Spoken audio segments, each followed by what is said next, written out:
Bonjour, bonjour les hommes et les femmes de paix. Comment vous allez? J'espère bien. De mon côté, c'est la même chose. Dieu fait grâce. C'est toujours une grande joie pour moi, un grand plaisir pour moi de prendre de vos nouvelles. Vous n'imaginez pas comment je suis heureuse quand je fais des publications parce que je me rends compte que je dis bonjour à beaucoup de personnes en même temps. Toutes ces personnes qui, toutes les personnes qui vont cliquer sur la vidéo, cliquer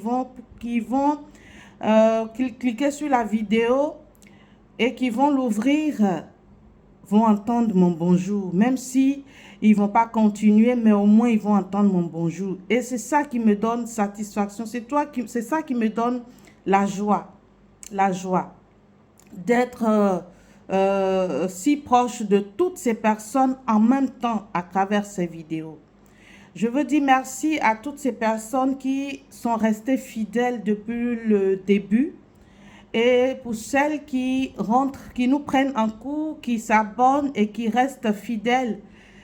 Je prie toujours Dieu pour vous, de sorte à ce qu'il puisse vous donner la grâce, les moyens, de sorte à ce que vous puissiez vous connecter chaque fois, que vous ayez des passes pour vous connecter chaque fois et recevoir ce bonjour que je vous donne chaque matin. Et merci à ceux qui commentent, à ceux qui me laissent des mots, à ceux qui me laissent des cœurs, à ceux qui me laissent des pouces. Je veux vous dire merci, merci. Parce que vous imaginez, quand on parle à quelqu'un qui ne répond pas, c'est pas trop intéressant. Même si quand vous dites bonjour, dites le bonjour que vous avez à dire, même si la personne ne répond pas. Sinon, ça fait chaud au cœur quand la personne répond. Mais même si la personne ne va pas répondre, dites votre bonjour. La Bible dit que quand vous entrez dans une maison, dites paix à cette maison. S'il y a là un homme de paix, votre paix ira reposer sur la personne. Mais s'il n'y a pas un homme de paix dans cette maison, cette paix que vous avez souhaitée revient à vous. C'est pour ça qu'il ne faut pas se lasser de dire bonjour aux gens. Chaque fois que vous rencontrez quelqu'un, dites-lui bonjour avec bon cœur. Même si la personne a des soucis, a des choses, dites bonjour. Bonjour avec sourire, accueillez bien les gens. Comme je vous l'ai dit la dernière fois dans ma publication, soyez heureux et distribuez autour de vous la joie, distribuez autour de vous l'amour. Il n'y a rien de tel. Quand vous êtes dans un milieu, ne pensez pas que vous êtes mieux que les autres. Fondez-vous à la masse de sorte à ce que pour avoir l'amour, pour avoir l'amitié de toutes ces personnes qui sont autour de vous. On ne sait jamais. On ne sait jamais. Faites-vous aimer et aimez-vous aussi à votre tour. Alors, nous avions lancé, pour ceux qui nous prennent en cours, si aujourd'hui tu tombes sur la vidéo pour la première fois, sache que nous sommes ici les hommes et les femmes de paix. Nous recherchons la paix dans nos foyers, de sorte à ce que cette paix la rejaillisse sur la société tout entière. Donc, abonne-toi à la chaîne et active la cloche pour ne pas rater une seule publication. Nous avons entamé un thème qui est la violence faite aux femmes. Et nous avons entamé ce thème, nous avons dit que c'est vrai, il y a la violence, même les hommes aussi sont victimes de violence, les enfants victimes de violence, mais nous avons cadré le thème sur les femmes et particulièrement les femmes dans un foyer. Les femmes dans un foyer. Une femme peut être victime de violence dans un autre cadre, mais nous parlons du cadre du foyer. Nous parlons du cadre du foyer parce que c'est ce qui nous intéresse le plus dans notre petite communauté d'hommes et de femmes de paix. Et c'est pour ça que nous attaquons le thème à ce niveau. Et Voilà, je disais qu'on allait s'étaler en long et en large sur le thème. Et aujourd'hui, nous allons commencer à rentrer un peu en profondeur dans le sujet. Et nous allons essayer de définir ce que c'est que la violence. La violence. Et nous allons retenir tout simplement que la violence, c'est lorsque une personne est en position de force, une personne a de la force et qui manifeste, qui se sert de cette force-là pour obliger, pour contraindre quelqu'un qui est dans une position de faiblesse sur un sujet bien donné, qui le contraigne, qui le force ou qui lui fait enfin, on va dire tout simplement quelqu'un qui fait une démonstration de force parce que l'autre n'a pas cette force qu'il a. On va faire ça simple comme ça, et quand on va aller dans les détails, on va mieux se comprendre. Alors, sur ce plan, je disais comme ça que il y a des personnes qui pensent que la violence, quand on parle de violence faite aux femmes, il s'agit seulement de ceux qui battent leurs femmes. Et j'aimerais qu'on essaie de comprendre que ce n'est pas seulement à ce niveau qu'on peut parler de violence faite aux femmes. La violence a plusieurs niveaux, surtout dans le cas du foyer. Il y a on peut observer une violence physique. Et la violence physique, c'est ce qu'on voit, c'est ce qui, je sais pas comment je vais le dire, c'est ce qui apparaît, et on pense que c'est ça seulement qui fait la violence, comme je le disais. Mais il y a aussi d'autres formes de violence que nous allons voir. Peut-être que beaucoup de personnes ne savaient pas que c'était aussi de la violence qu'ils faisaient à leurs épouses en se comportant de cette manière. Alors la violence physique, c'est ça. C'est lorsque vous battez votre femme parce que tout simplement, quand je disais démonstration de force, parce que tout simplement, vous avez la force physique. Et vous usez de cette force physique pour contraindre, pour obliger votre femme à faire certaines choses, ou pour négliger votre femme, ou pour manquer de respect à votre femme, pour manquer de considération à l'égard de votre femme. Et quand elle se sent aussi bafouée, que peut-être elle veut se faire justice, tout ça, et vous arrivez à la battre. Il y a beaucoup de cas comme ça.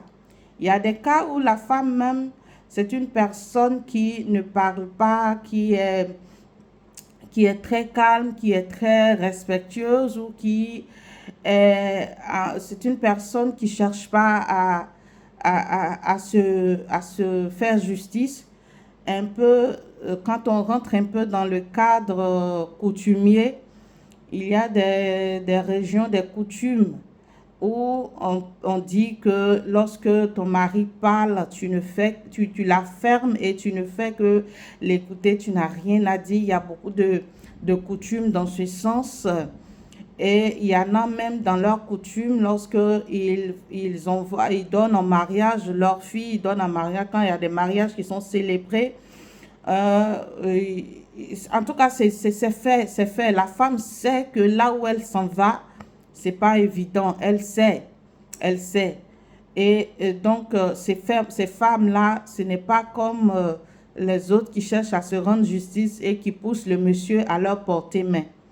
Celle-là, par exemple, elle est soumise, elle ne parle pas, comme on le dit ici, c'est comme ça qu'on entend on entend la soumission. Elle ne parle pas, mais malgré ça, on la bat. Même quand le monsieur lève la chicotte, souvent même, elle va demander pardon. Elle va lui demander pardon, elle va se laisser comme un enfant. Elle va se faire battre comme un enfant, elle va pleurer et elle va demander pardon. Mais c'est comme si le pardon qu'elle demande, c'est ce qui l'excite même à pouvoir la frapper encore plus. Donc, cette forme de violence, c'est la violence physique. La violence physique. Et quand ces hommes-là se comportent de cette manière, dans ces coutumes, on pense que c'est ce qui est juste. Et aujourd'hui, nous allons le dire, si toi, tu m'écoutes, si tu es un homme et une femme de paix, que dans tes coutumes, on te donne le plein droit de battre ta femme, le plein droit de disposer de ta femme comme tu veux. Aujourd'hui, si tu es un homme de paix, moi, je veux t'exhorter à bannir cette coutume-là, à bannir cette coutume. Ta femme, ton épouse, c'est ta moitié, c'est une personne comme toi. Si toi, tu ne vas pas aimer qu'on te batte, c'est que je ne pense pas que quelqu'un aime cela. Il ne faut pas le faire à ton épouse parce que la tradition, la coutume te donne l'autorisation de le faire. Donc, si tu me suis, si tu es adepte à ce concept d'homme et de femme de paix, il faut arrêter ça, bannir cette coutume de ta vie, ça ne va pas te tuer, au contraire, ça va t'honorer, ça va te donner la joie de vivre, tu vas voir comment ce sera beau de vivre sans battre ta femme. Et d'autres s'imaginent que c'est pour montrer qu'ils sont forts. Lorsque peut-être il y a des différends, il y a des hommes quand ils se marient à leur femme, eux, ils ont le droit de faire ce qu'ils veulent faire, mais la femme n'a pas le droit de les interpeller. Quand elles interpellent sur un sujet donné, ils en arrivent aux mains, ils arrivent à battre leur femme. Voilà, donc c'est la violence physique, et on va arriver à la violence sexuelle. J'entame en même temps parce que pour dire que lorsque vous battez votre femme, je ne sais pas si c'est ce qui vous excite à pouvoir, quand vous allez avec votre femme, quand vous avez des rapports avec votre femme, je ne sais pas si ça ne vous dit pas quelque chose. Moi, je pense que quand tu bats ta femme comme si elle était un objet, comment tu peux avoir des rapports avec un objet? Comment tu peux vouloir te satisfaire avec un objet? Ou bien comment toi tu penses l'acte sexuel, excusez-moi. Vous voyez? Et donc, c'est pour ça que après avoir parlé de cette manière de la violence physique, je veux entamer en même temps la violence sexuelle. Donc, pour dire que il ne faut pas battre ta femme. L'acte sexuel, c'est quelque chose de beau. On le fait avec joie, on s'adonne avec amour. C'est avec amour. Souvent même on dit on fait l'amour. C'est une manière de le dire pour dire que c'est par amour on le fait. Mais tu ne vas pas battre. Je sais pas si vous voyez un peu. Moi, ça sonne un peu mal dans ma tête de dire à quelqu'un, de penser aimer quelqu'un, ou bien peut-être que ces mariages ne sont pas fondés sur de l'amour, peut-être. Mais tu ne peux pas avoir des rapports sexuels avec quelqu'un que tu bats tout le temps et tu prends toi seul le plaisir. Parce que cette personne que tu passes tout le temps à battre, je t'assure que si elle s'ouvre à toi, si elle se donne à toi, si elle arrive à te donner son corps, c'est tout simplement par obligation vu cette coutume. Sinon, je ne pense pas qu'elle le fasse et qu'elle en tire elle aussi un plaisir. Alors que le plaisir doit être partagé. Quand vous passez à l'acte sexuel, le plaisir doit être partagé. Il ne faut pas que toi seul tu t'en tires avec un plaisir et que ta compagne ne soit pas elle aussi satisfaite de ce moment que vous avez passé ensemble. Donc, il y en a même qui forcent leur femme à le faire, à avoir des rapports avec eux. Vous savez, il arrive des moments où les femmes ne sont pas disposées. Même vous les hommes, ce n'est pas à tout moment vous avez envie de faire. Mais comprenez que il arrive des moments où votre femme n'est pas disposée. Et ça, c'est tout naturel. Et quand la femme n'est pas disposée, que vous avez envie, que vous voulez vraiment, il y a de la manière. Il faut utiliser la manière pour pouvoir emmener votre femme à se laisser, à se laisser apprendre et elle aussi plaisir à l'acte que vous voulez poser. Mais quand vous avez envie que vous ne tenez pas compte, vous ne tenez pas compte de la vie de votre épouse, c'est ce qui fait qu'on arrive aux violences. Est-ce que vous pouvez penser qu'il y a des hommes qui violent leurs femmes étant dans le foyer conjugal? Des femmes sont violées dans leur foyer. Elles sont mariées et elles sont continuellement violées dans leur foyer. Et c'est ça qui fait la violence sexuelle. C'est ça qui fait qu'on parle de violence sexuelle dans le milieu du foyer. Voilà.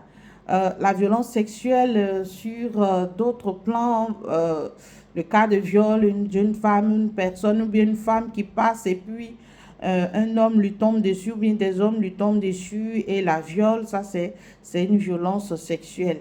Mais comme nous parlons du cadre de foyer, là aussi il existe la violence sexuelle. La violence sexuelle. C'est comme ça qu'elle se manifeste. Lorsque la femme n'est pas disposée, elle est fatiguée. Vous savez, il y a les travaux ménagers, il y a comment dirais-je, les enfants, tout ça. Il y a aussi le boulot de la femme. Tout ça, quand on met ensemble, la femme, par moment, n'est pas disposée à ça. Elle n'est pas disposée à ça.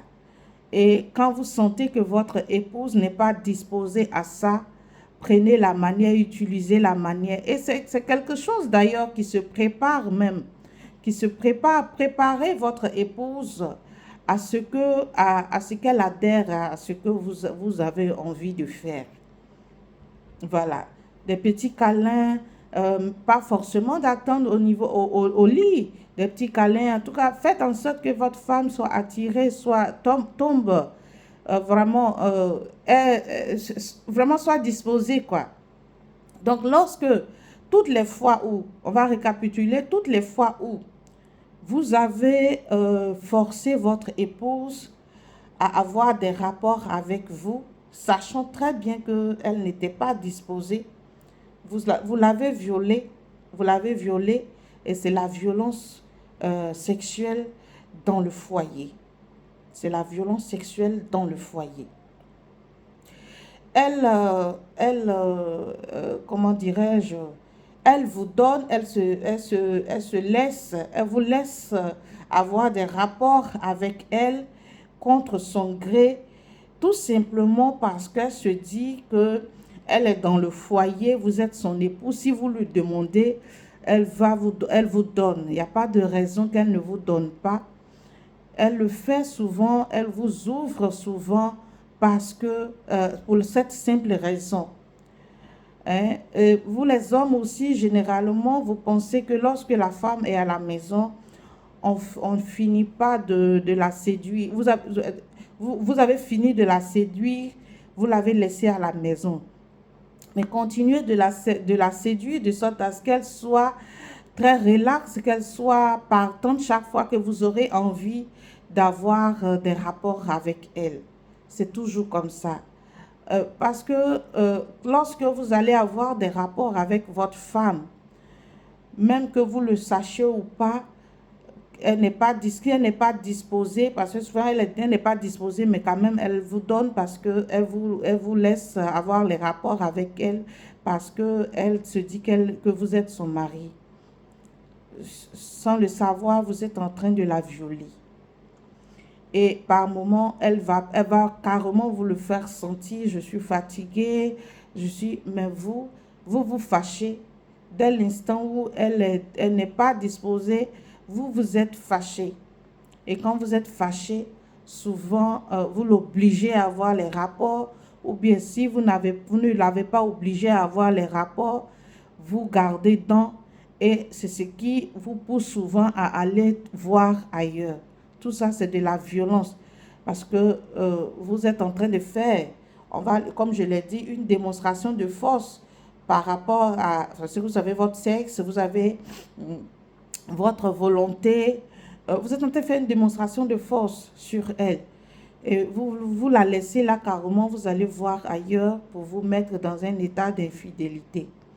Donc, on a vu aujourd'hui le cas des violences physiques et les violences sexuelles dans le foyer, dans la vie conjugale. Donc, j'aimerais qu'on s'arrête là. On va avoir d'autres vidéos pour continuer, pour voir les autres formes de violence qui se passent dans les foyers. Je voudrais vous souhaiter de passer une très bonne journée. Et je suis ouverte comme je le dis. Contactez-moi si vous avez un additif à apporter à ce que je dis. Contactez-moi si vous avez des questions à poser. Contactez-moi pour que je prenne en compte. Parce que c'est vrai, c'est des enseignements que je fais à travers ces vidéos. Mais lorsque vous apportez des additifs que ça enrichit, on peut porter cela par écrit, pourquoi pas, de sorte à ce que ça puisse se servir des générations et des générations. Donc, apportez-moi vos contributions, vos additifs, ce que vous avez à ajouter, apportez-les-moi. Ce serait très intéressant, ce serait très gentil de votre part pour qu'on puisse enrichir au fur et à mesure les thèmes que nous abordons. Merci, passez une très bonne journée, que le Seigneur vous accompagne dans vos activités, que le Seigneur soit avec vous tous les jours de votre vie. Merci, bisous, bisous. Quant à moi, je vous aime.